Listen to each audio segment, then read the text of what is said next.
Bonjour, bonjour, une petite vidéo dans un cadre différent comme vous le voyez car je me suis relocalisée pour quelques semaines et j'ai un gros bouton. Je voulais vous parler justement de ce sujet de relocalisation. Ça m'a fait penser à plein de choses liées au design humain et je souhaitais le partager avec vous pour vous donner en fait un exemple concret de ce à quoi peut ressembler l'influence d'un centre ouvert ou non défini, ces centres qui sont blancs sur votre carte corporelle.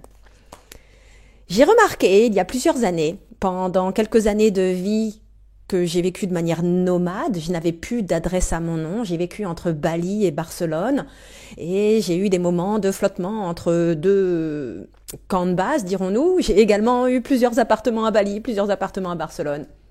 Donc j'ai vraiment pu ressentir quel effet avait le lieu dans lequel j'habitais au niveau micro, un appart, au niveau macro, une ville, un pays, une culture.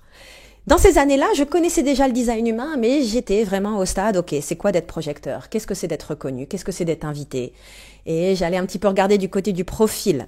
Par contre, d'ores et déjà, je tenais un discours très clair sur le fait que je voyais que le lieu dans lequel j'habitais venait réveiller différentes facettes de qui j'étais. Et j'étais différentes versions de moi-même selon l'environnement géographique et humain autour duquel j'évoluais. Et c'est typiquement ce qui se passe lorsqu'on a un G, un centre G, ce losange au centre de votre carte corporelle, qui est non défini ou ouvert, c'est-à-dire qui est blanc. Et ça, c'est quelque chose de capital à comprendre et à tester. Donc, pour revenir à cette relocalisation, j'ai eu l'opportunité de venir chez des amis qui sont en voyage dans le sud des Landes. Là, au moment où je vous parle, j'ai vu sur un soleil radieux et la forêt de pins. C'est le matin. Et j'ai pu tester deux choses différentes. Mes deux amis, j'étais avec eux la semaine dernière, là ils sont partis en voyage. Ils sont tous les deux générateurs. Et l'une est générateur-manifesteur. Et j'ai vu une différence énorme en fait, en tant que moi, projecteur branché sur les générateurs. Donc là, on est plus sur l'environnement humain.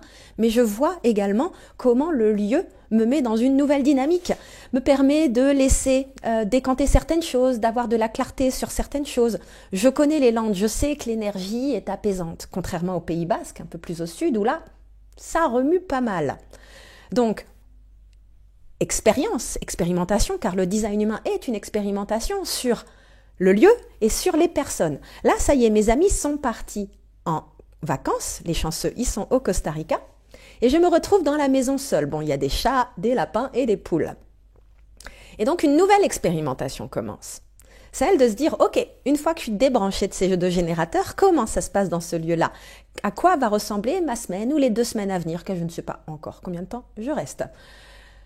Et ça c'est hyper important lorsque vous avez le centre G blanc, que vous le naviguez en conscience, que vous compreniez non seulement les lieux et leur impact sur vous, leur impact sur la version de vous-même que vous exprimez, mais également les personnes.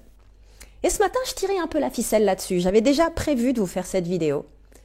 Et je me suis dit, tiens, c'est assez drôle, il y a un autre aspect sur l'environnement humain qui m'a vraiment sauté aux yeux dans mes années balinaises et barcelonaises où j'étais vraiment immergée dans des communautés d'entrepreneurs, dans la communauté des nomades digitaux, des entrepreneurs en ligne, des entrepreneurs sociaux, vraiment un écosystème à part, surtout quand on commence à aller dans cette niche des personnes qui sont indépendantes géographiquement. Finalement, on se connaît un petit peu tous ou on est tous connectés par une personne en commun, c'est un écosystème vraiment à part que j'ai découvert en vivant à Bali.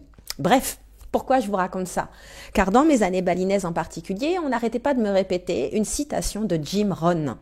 C'est l'un des pères du développement personnel. Ça a été de mémoire le mentor de Tony Robbins ou l'un des mentors de Tony Robbins. Jim Rohn a écrit cette citation que j'aime beaucoup qui dit « Nous sommes la moyenne des 5 personnes avec qui on passe le plus de temps. » Et oui, il a raison. Surtout quand on est un centre G non défini. C'est la clé. Les lieux et les personnes. Les lieux et les personnes. Et les lieux sont liés aux personnes et les personnes sont liées aux lieux. C'est difficilement déconnecté en fait. Si vous êtes dans le bon lieu, vous allez être avec les bonnes personnes. Point.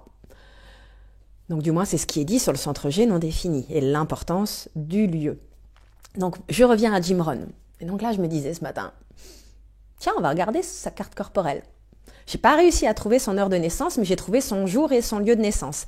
Donc j'ai regardé de 2 heures du matin à 10 heures du soir quelle était sa carte corporelle.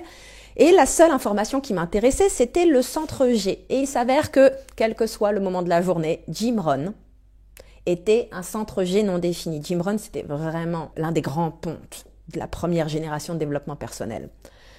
Et cette phrase, elle vient de quelqu'un qui a le G non défini. Elle vient de quelqu'un qui a compris à quel point l'environnement humain était important quand on est un G non défini. Alors, il y a fort à parier qu'il ne savait rien du design humain qui a émergé en 87, mais ça ne veut pas dire que le système n'était pas d'ores et déjà valable. Donc, pour finir là-dessus, si vous êtes G non défini, amusez-vous avec ça. Ce côté caméléon, ce côté qui va en fait être une expression de soi-même différente selon les groupes de personnes, les lieux, les époques, tout ça. Regardez un petit peu comment dans vos plus jeunes années, vous avez pu vous perdre au passage peut-être là-dedans.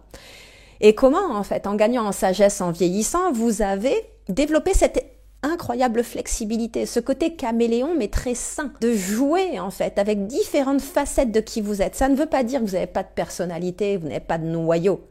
Ça veut juste dire que plus que toute autre personne qui va avoir le G défini, vous êtes vraiment dans cette capacité à vous adapter à votre environnement et à exprimer différentes versions de vous-même. Donc une fois que vous avez compris ça, tout l'enjeu, c'est de libérer le potentiel lié à ce G non défini.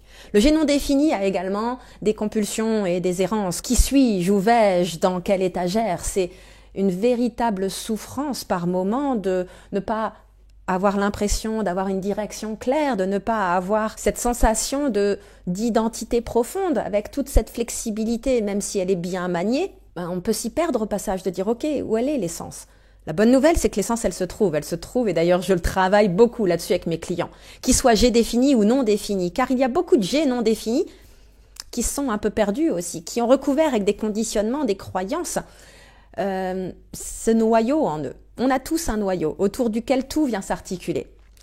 En design humain, c'est cette notion de pôle magnétique qui se cache derrière le G, qui est également une ficelle à tirer, mais je ne vais pas aller là-dessus parce que c'est pas forcément évident à comprendre. Je vais vous laisser là, avec vraiment ce partage d'expérience sur ce centre G.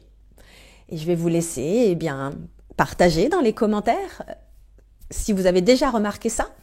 Quelle est votre expérience de G non défini ou ouvert, que vous soyez dans le design humain depuis peu de temps ou depuis longtemps? Dans tous les cas, vous pouvez regarder, vous pouvez réfléchir à des événements du passé et vous dire, tiens, effectivement, à la lumière de cette information, quand j'habitais là ou quand j'étais là, ceci ou cela s'est passé. Bien entendu, quand je vous dis tout ça, je vous parle du G non défini, mais il y a d'autres informations qui sont liées à ce qu'on appelle les variables, qui sont liées à ce qu'on appelle les 4 transformations. Je ne vais pas aller dans ce niveau de détail, mais déjà, en attirant votre attention sur ce centre tellement à part, ça vous permet en fait de commencer à incarner le design humain et à lancer cette expérimentation ou à la continuer sous cet angle, car encore une fois, en design humain, la clé, ça va être l'incarnation dans votre quotidien, l'expérimentation. Si vous voulez en savoir plus, je suis à votre disposition. Vous avez toutes les infos pour découvrir un petit peu plus mon travail, qui je suis et éventuellement prendre rendez-vous avec moi dans la description de cette vidéo. Je vous souhaite une très bonne journée et je vous dis à bientôt.